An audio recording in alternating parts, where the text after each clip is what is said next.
Hello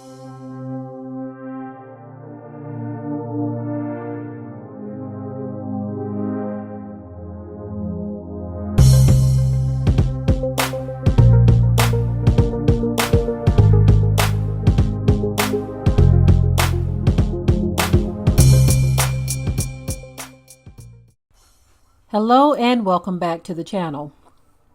A few years ago I did a video where I was talking about some of the issues of those times. I believe it was 3 years ago. Issues where our people were faced with calling the cops when things arise that were out of their control. And I titled the video, "Why Do We Call Them?" because there was an incident back then where calling the cops actually resulted in someone's life being taken. And that is the case many times. Tatiana Jefferson and just so many other situations where cops were called. You know, in her case, a neighbor called for a wellness check and they get there and they kill her. She's playing video games with her nephew and she's dead now because the cops didn't really look at the situation in its entirety. They moved and acted quickly. Also in the Tamir Rice case, I don't know who called in that situation, but cops were called, 12-year-old boy dead for no reason, right? And so we've shared other situations as well where cops were called by a relative. One case we shared where a woman called on her son. She was hoping that they can get there and help him because he was having some type of manic episode. He had a mental problem, and so he was going through an episode, and instead of getting there to help him, they killed him. And so I'm talking about this again is because some of you may not have seen that video, and I talked about a lot of things in there as to why we keep calling them. And when we call them, we're expecting that they're going to get there and try to fix things for us. But that is an error on our parts. Now, let me reiterate again. I do understand that there are situations where you have to, because as someone pointed out in a previous chat that I did, they said some of our people can be a trip, right? They can be very dangerous. And we know this because we see it all the time in the news where this person lost their life because this person didn't like them. They were part of rival gangs, or they were robbing. I mean, there was a recent story shared with me where another woman was shot because she didn't respond to this guy's advances toward her, and she was with her boyfriend at the time. So many of you have heard me report on the cases and the situations where our people are out of their minds in some cases, and they are a trip. Okay, we get that. But I guarantee you in every race, you're going to see some of the same things, if not worse. Okay. So this whole idea that only black people are a trip, that only black people are criminals and such and this, that, and the other is ridiculous, because not every person is the same. Not every black person is the same. Not every white person is the same. Not every Asian is the same. You have those of us who live and abide by the law. And then you have those that are criminals within each and every racial group. So don't kid yourself into thinking that black people are the worst of the worst. But what happens is the media wants to make sure that everyone looks at the black person as the worst of the worst because of an agenda that they are pushing, a narrative that they want to be deeply embedded into the minds of people. And so back to what I'm talking about here. Why do we call them? This is because we are a people who are destroyed for the lack of knowledge. Knowledge would tell us, just basic understanding would tell us, okay, look at recent events. What happened when this person called? Do these people like us? Do they treat us fairly? Look at it from a historical standpoint. Why are we here? How have we been treated? Has the system worked in our favor? Now, it's kind of hard to say these kinds of things because there are situations where when you call the cops, they get there and they look at the situation and they judge fairly. Okay. But there are other cases or situations where that doesn't happen. And in the case of the young lady that just lost her life, 16 years old, Ma'Khia Bryant, That was a situation that was just so out of control. You can hear it even in the video that was played. There was a brother who actually broke it down, and he showed you frame by frame the video of the police approaching the scene before he even got there, hearing all of the ruckus and the rigmarole that was going on over his radio, even hearing the 911 calls that were coming in. And so he saw that the situation was already very hyped up before he even got there. Okay. And so when you think about all of those things, you would think that our people have enough sense to say, okay, the cops are here. And since the cops are here, maybe we better try to pipe things down before they escalate beyond or out of control.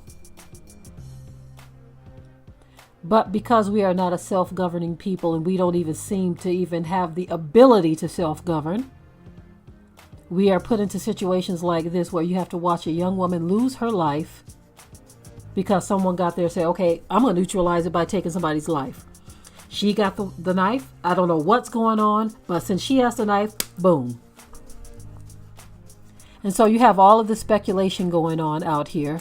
People saying, well, she had a knife, so blah, blah, blah. And I'm not going to try to go over the facts of, whether you can defend yourself or whether not to defend yourself, because I already did that in a live, right? I already did that in a live where I was saying, okay, how do you determine who's defending who, or who's at wrong, or who started the fight, or whatever? How do you determine that in 2 seconds of coming to the scene? We've seen case after case, and I said I'm not going to get into this, but just for a moment here, we've seen case after case where other people are justified in defending themselves, even notorious cases like George Zimmerman, who initiated the contact with the young man. But then he cries self-defense when in all actuality, reality says that Trayvon is the one who was defending himself. He was the one who was pursued and stalked. He didn't have a weapon. He had some junk food that he was carrying, but this other person had a loaded weapon ready to fire. So who was the aggressor? Many people say Trayvon was the aggressor because he threw a punch at someone who was stalking him. And most of the people who say that he was the aggressor, they know good and cotton picking well that if they were the ones that were being pursued by a big black man in the middle of the night, they know that they would have tried to defend themselves too. You don't determine self-defense by who throws the first punch. That's not how you determine it. If someone is a threat to you in the middle of the night, what do? Wait for them to shoot you first, or wait for them to throw the first punch? No doubt George Zimmerman was probably saying things to Trayvon that no one else was around to hear. Anyway, let me get off of that and back to what I'm talking about here.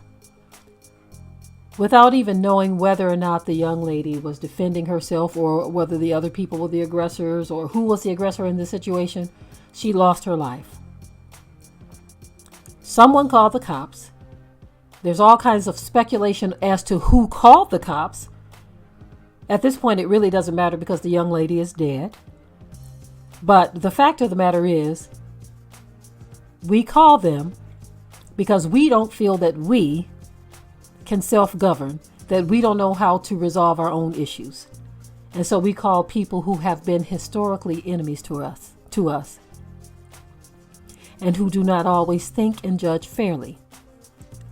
But yet, we still call them. So stay tuned as I do a replay of a previous upload from many years ago. Some of you may not have heard it. And I cover a lot of things in this particular piece. Why do we call them?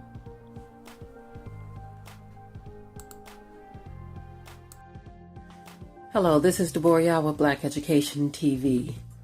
I have another question that I'm going to ask my listening audience, in which I shouldn't even have to ask this question. The question is, why do you keep calling them? Why do you keep calling them? Why do we as a people keep calling them? Now, before I get into this, I want to make something very clear. I want to make something very obvious and clear here. Okay? I do realize that you have to have a system in place that's going to neutralize situations that are violent or where you feel threatened or, anything of the sort. I realize that. But when you know, or when you have seen time after time after time after time after time after time after time after time that the system in which you are calling doesn't have your best interest at heart, or that they are going to do something illegal themselves to neutralize your situation, why do you keep calling them? Okay, so I'm not against having a system in place, but when you don't have a fair system, you have to come up with other things. And again, just like with a previous video that I just did, I don't even have to identify racial groups. You're going to know exactly what I'm talking about. Although, what's funny is you always have the guilty stick their heads in. On a video where I had another question, a similar question, why do they run? Of course, someone stuck their head in, and they want to pretty much make the victim the criminal. You see, because again, when you are reprobate in mind, you are a person who cannot attach to truth. You cannot accept truth. You cannot be fair. You are like a scoundrel. And so you can't expect fairness from scoundrels, from reprobates. They're not going to see things righteously ever. It would take divine intervention for them to be fair and to see things fairly. I don't care what race a person is. I know how to be fair. If there's, and again, I'm not going to identify specific races in this video, but if there's a person from my own group that has done something unfairly against someone in another group, I know how to admit that and say that what this person did is wrong. Just because someone looks like me, I'm not going to justify their wrongdoing. But you see, in this country, you have those who will see something very plain and clear right before their eyes. And because this person is from their racial group, they cannot say or admit that this person has done something wrong, wicked, evil, criminal. They will always deflect to something else. Back to my question, though. Why do you keep calling them? Why do we keep calling them? Now, if we were to utilize their system the way they're utilizing it against us, that's one thing, okay? Let me tell you what I mean by that.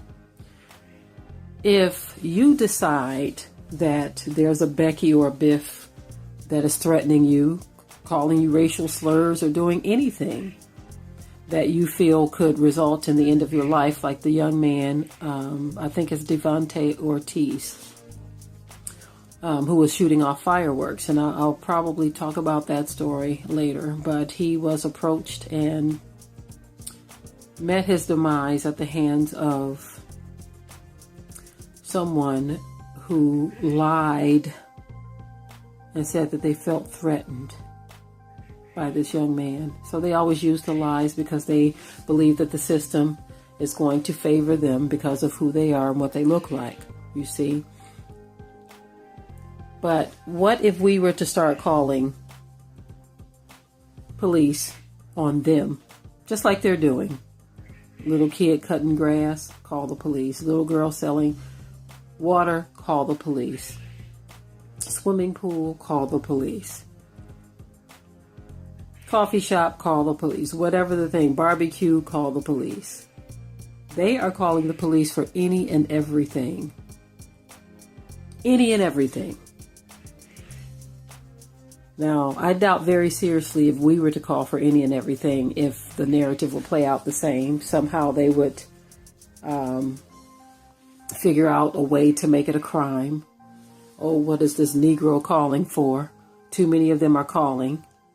They would figure out a way to make it a crime, but this epidemic that we are seeing with other people calling for crazy reasons, they are not criminalizing those actions. Now, when I say, why do we keep on calling them? I'm talking about on our own people, on our own relatives. Okay? And I'm going to make a clarification here too. Now, if you have somebody that looks like you who is threatening your life, trying to take your life, robbing you, or doing anything of the sort, you have to do what you have to do. If you don't have anything or a weapon to protect yourself, by all means, call the police. And if they get there and this person who's threatening your life, trying to kill you or rob you or whatever, or break into your house, and they look like you, if the police get there and take them out, so be it. They brought it on themselves. Okay, so I need you all to understand that I'm not saying not to call in situations like that. There was one video in particular that prompted me to make this video. It was where a mother was calling on her son. And someone shared this video with me on Facebook, and it was very disturbing to watch. Because the young man was in his house, and when they knock on the door, the mother very calmly walks out. And she said, "Oh, here he is. He's a schizo." He's behind her. She's calmly walking out. She didn't look like she was afraid of anything. He didn't look like he was making any jerking movements or anything of the sort. But he had a screwdriver in his hand. And within seconds, just because they saw the screwdriver, they started screaming, dropped the screwdriver, and just killed him. Didn't try to assess anything. Didn't try any other alternatives. Many people that in the comment section noted that they had tasers that they could have used if they really felt threatened. They could have used tasers, but they decided that they were going to use deadly force on a man who was just merely walking out of his own door. We don't know why the screwdriver was in his hands. His mom said, "Oh, he's a schizo," very calmly. She didn't say, "Oh, he's a schizo, I'm afraid." She just very calmly walks out the door. He's behind her, as if they were going somewhere. The police are there, and then boom, they just open fire. Now, I don't know why the mom called them. This is why I'm asking, why do we keep calling these people? They've done this before. This has been played out before. Where they get there, they don't assess anything. Tamir Rice, prime example. 2 seconds, boom. Kid is dead. Didn't assess anything. They just see something in his hands, open fire. You see, but we keep calling them on our family members. Now let me say this again, because I have some people who come on my channel who pretend like they can't hear what you are saying. And they just waste their time and their keystrokes saying, what about this, that, and the other? Many times I've addressed certain things in video, but you have those who just want to stir up a pot of you-know-what for no reason.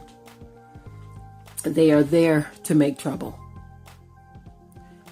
So again, if someone is threatening your life, I don't care what color they are, if you don't have anything to neutralize the threat yourself, by all means, call the police. And whatever their fate is after that, so be it. But if it's something where you're just getting frustrated with someone, and this is a loved one, and you can handle it in-house. See, that's the problem with us. We don't know how to handle our situations in-house. That is the problem with so-called black people. We have become so dependent on this system to where we can't pull together a team of our own people, rational thinking people, fair thinking people, righteous thinking people. We can't pull together our own team within our communities and say, okay, I need 10 brothers, 20 brothers, 10 or 20 sisters to come together. We have a situation over at this address right here. This young person or this man or this woman is getting out of hand now. So I need to call in the forces within us to neutralize this situation. We have become so dependent on this system to where we can't even think that far ahead to neutralize our own situations, to where we have to call them. Then when they come in and shoot to kill without even assessing anything, as in the case of this woman who said, told the police, oh, he's a schizo, calmly tells the police that her son is a schizo. And they kill him. And she says, oh, they killed my baby. They killed my son. You can hear in the background talking about how they killed her son. I feel like this, yet again, is one of those catch-22 things. We feel like, okay, there's a system in place. If my son is acting a little schizo, let me just call them. They can calm him down. No, they don't. They're not interested in calming your son down. They want to eliminate him. That's the problem that we keep forgetting. We keep forgetting that their goal is to eliminate you. And when you give them an opportunity by calling them, because we are so pathetic, we can't neutralize our own situations. You give them the opportunity, they're going to take it because they already know that the chips are stacked against us, and in their favor, they will win the case. Oh, there may be an initial arrest. Oh, someone may temporarily go on suspension, paid vacation is what I call it. These things may happen just to appease us because they think we're silly individuals who will take whatever crumbs they give us. Oh, they arrested him. They did. Okay, wait for the outcome. An arrest doesn't mean a conviction.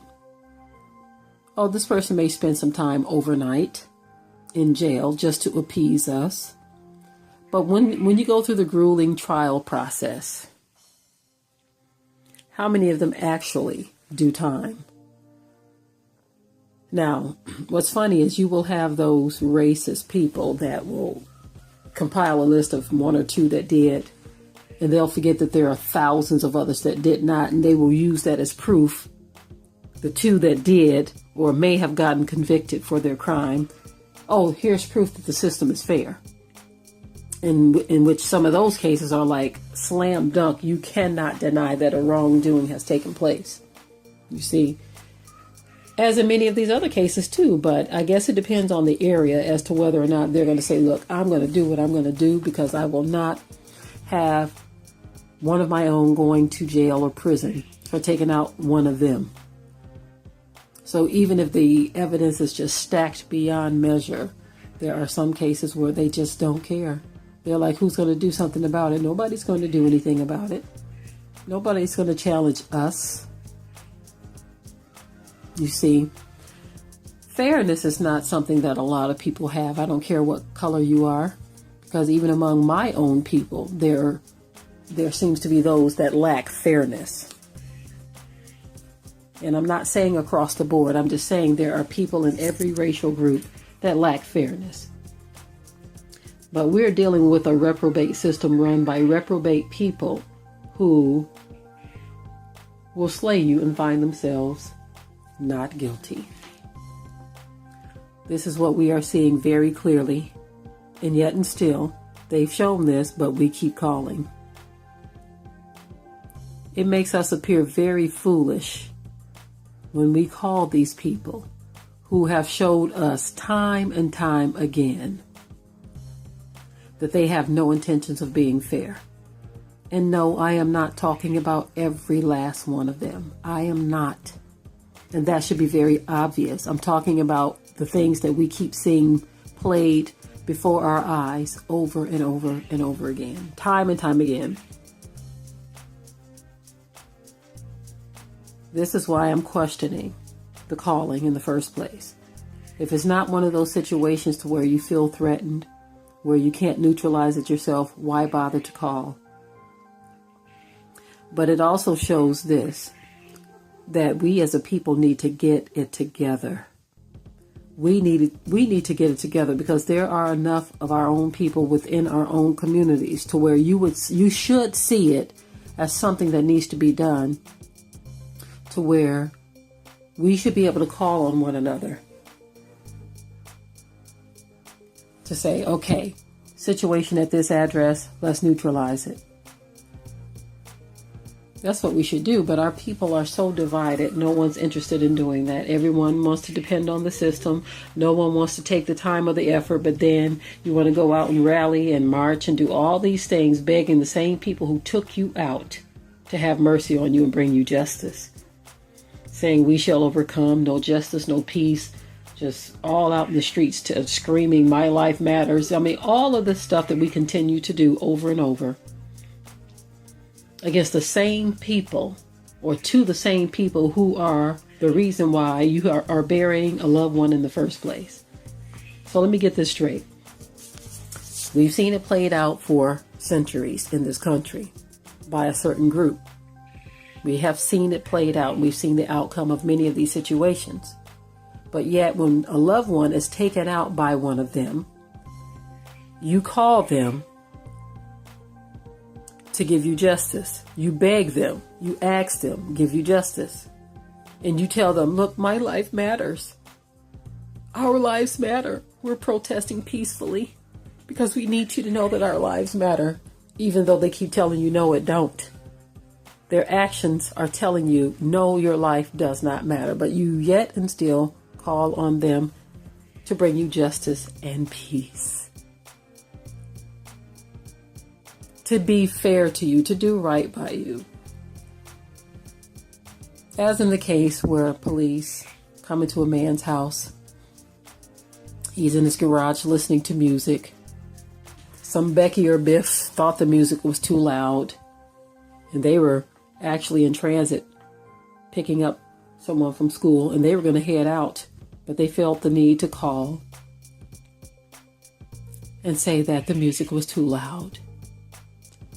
This man in his own garage on his own property, in which you are allowed to carry a weapon on your own property in this cotton picking country. But they get there and they decide, you know what?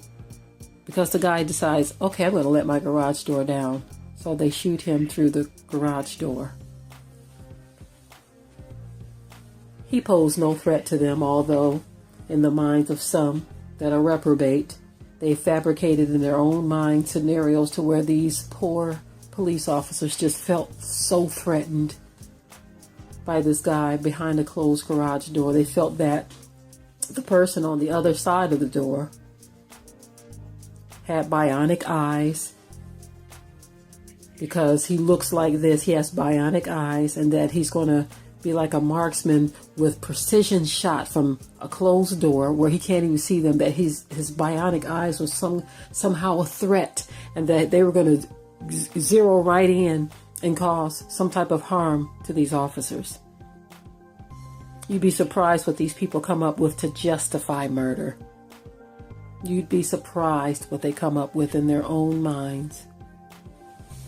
But anyway, in that particular case, you think you're going to get justice, they give you $4. And then to make matters worse, to add insult to injury, they say, no, you know what, $4 is too much too. We're going to give you 4 cents.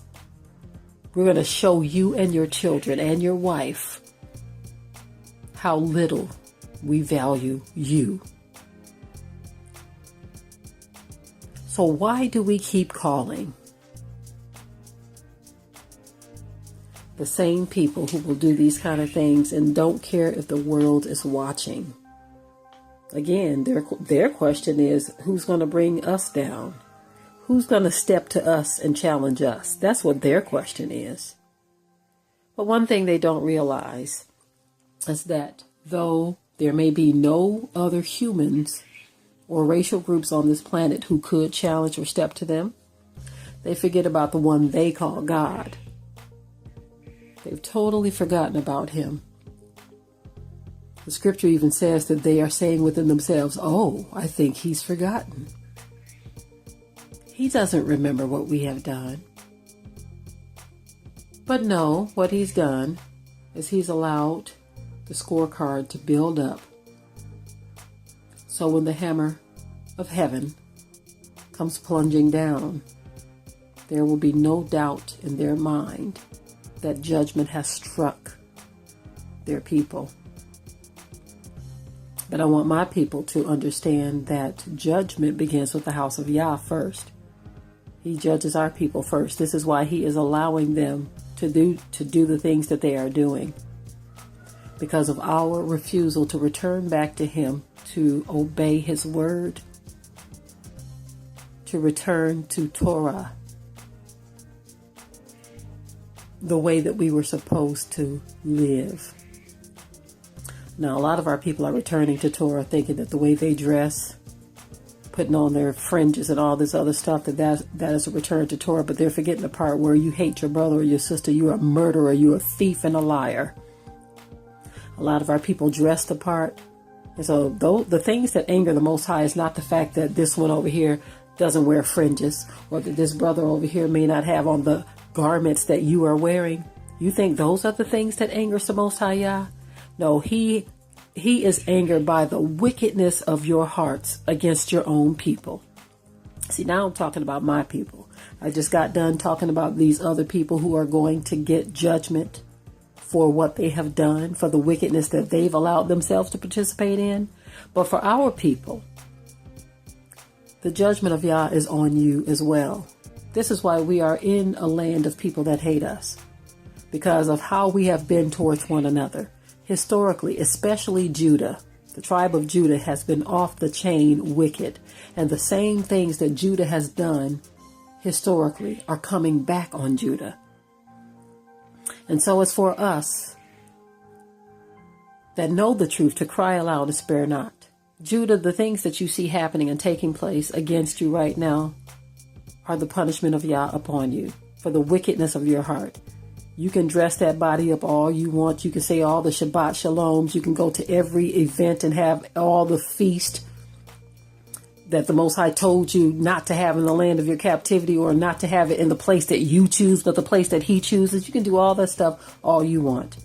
In which we argue, or we get people all the time who come at us and say that we are teaching people wrong about the feast. No, we're teaching you what the word says about the feast. And we simply observe the feast because we know that we cannot keep certain feasts outside of the land which Yah has chosen, as he clearly stated. But yet we go through these contentions. People come at us every year with the same mess because they refuse to accept what Yah has said. They are establishing their own righteousness. But you think that keeping the feast as you do it, not in accordance of the law, you think that dressing the part and having your little celebrations, observing Shabbat and eating clean, or whatever it is you think you do to be reattached to your culture, you think that's enough. But you forget, just like he's judging the wicked, or he's going to judge the wicked, you forget that hate and malice you have in your heart against your own people. And it's not just those who identify or know who we are, but even among Christians, even among our people that may be atheists, the way we treat one another is off the chain wicked. All throughout our communities, we see backstabbing, folks smiling in your face, talking behind your back, mistreating, misusing, abusing, hurting, killing, stealing from one another, doing all kinds of things, lying on one another, bearing false witness against one another, doing all kinds of things, setting one another up, not supporting one another, not loving one another, siding with the enemy against one another, turning each other into the enemy when it's not merited. These are the things that we see. We're not educating our children properly. Throwing stumbling blocks in front of each other. See, now those are the things that are going to get your behind judged. The things that you think you can do in the dark. I don't care how you dress. I don't care what church you go to in your Sunday best. None of that matters if you have wickedness in your heart against your brother or sister. So although we may be the most religious people on the planet, we are also the most stiff-necked and stubborn people on the planet in the wrong direction. As it relates to our oppressors, what we do with them, many of us will exonerate them, love and forgive everything that they do. I've seen parents who have lost their children heinously against this system, who pulled the trigger and asked questions later. And then you will see that same person on camera saying, I forgive you. I love you. I pray for the officer that he gives his heart to Jesus. I mean, all kinds of nonsense. But yet your own brother or sister who may have done you wrong, you will take that mess to the grave. No forgiveness, no love, anything. Those are the things that will cause us to miss the mark. And the things that causes the Most High to be angry at us, because we don't realize certain things that you do against each other are an abomination in the sight of the Most High Yah. And yes, our enemies are doing these things. It was prophesied. They're doing things to us because the Word spoke it. The Most High is the Word. And the Word has come forth out of His mouth, and it shall not return void. It shall not return void. So the prophecies have to play out. But it was also prophesied that we would come to ourselves and that we would repent. So as fast as we can, that's what we need to do, family. And I believe the escalation in things that we see happening to our people is going to cause that repentance. Because we're going to get to the point where we are going to cry out. That was prophesied. We're going to cry out and we're going to say, Abba, Yah, help us. We give up. We can't do this alone. But before that happens, the Word did say He's going to purge out some rebels. And the rebels are not who you think they are, family. So all I can say at this point is we need to get ready, get our hearts right. And if you have other choices or options, stop calling the people that are your enemies to help neutralize situations in your house. If you can call somebody else, or if you can neutralize it yourself, do that, because it looks foolish to continue to make that call. All right, family, I'm out.